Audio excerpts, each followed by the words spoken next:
अब episode number 2 की शुरुआत होती है। बाबूजी अचानक से जोर जोर से चिल्लाने लगते हैं और मैरी को आवाज लगाते हैं, लेकिन मैरी गहरी नींद में सोई हुई है तो इसी वजह से इसकी आंखें नहीं खुलती। उसके बाद शीला दौड़ते हुए बाबूजी के पास आती है और बाबूजी को बोलती है कि बाबूजी क्या हुआ, आप इतनी जोर जोर से क्यों चिल्ला रहे हो, सब ठीक तो है ना। तो बाबूजी बोलते हैं कि कुछ भी ठीक नहीं है, कल रात से ही हमारी टांगों में बहुत तेजी से दर्द हो रहा है, तो मैरी को बुला दो, वो हमारे टांगों की मालिश कर देगी। आप शीला बाबूजी को बोलती है कि बाबूजी आपकी टांगों में जो ये दर्द है ये अंग्रेजी दवाई से नहीं जाएगा जो मैरी तुमको लगाती है, इसके लिए देसी इलाज चाहिए जो हमारे पास है। आप 5 मिनट वेट कीजिए, हम अभी तेल लेकर आते हैं। आप सैली बाबूजी की टांगों की मालिश करने लगती है तो बाबूजी को काफी मजा आने लगता है और ये इसको बोलते हैं कि बहू वाकई तुम्हारे तेल ने तो जादू कर दिया, बहुत मजा आ रहा है, बस ऐसे ही करते रहो। उसके बाद ये बुड्ढा इसके साथ धीरे धीरे खुराफाती हरकत करने लगता है और बोलता है कि तुम्हारी सेवा को देखकर लगता है कि अब पुरानी वाली की मालिश और उसका तेल दोनों को ही घर से निकालना पड़ेगा। आप थोड़ी देर बाद मैरी भी बाबूजी की सेवा करने के लिए इनके कमरे में आ जाती है और इनकी सेवा में लग जाती है और इनको बोलती है कि बाबूजी आज हम आपसे पहले से ज्यादा फीस लेंगे क्योंकि आज हम आपको पहले से कहीं ज्यादा मजा देने वाले हैं। तो बाबूजी बोलते हैं कि अब उसकी कोई जरूरत नहीं है,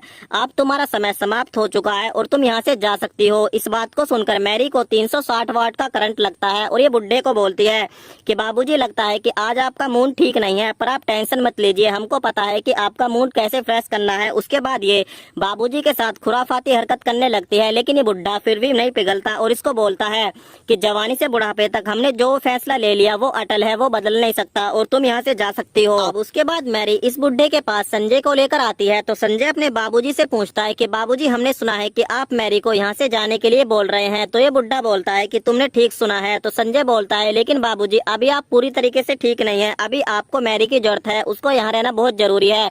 तो बुड्ढा बोलता है कि हमको पता है कि मैरी का यहाँ रहना क्यों जरूरी है और किसके लिए जरूरी है।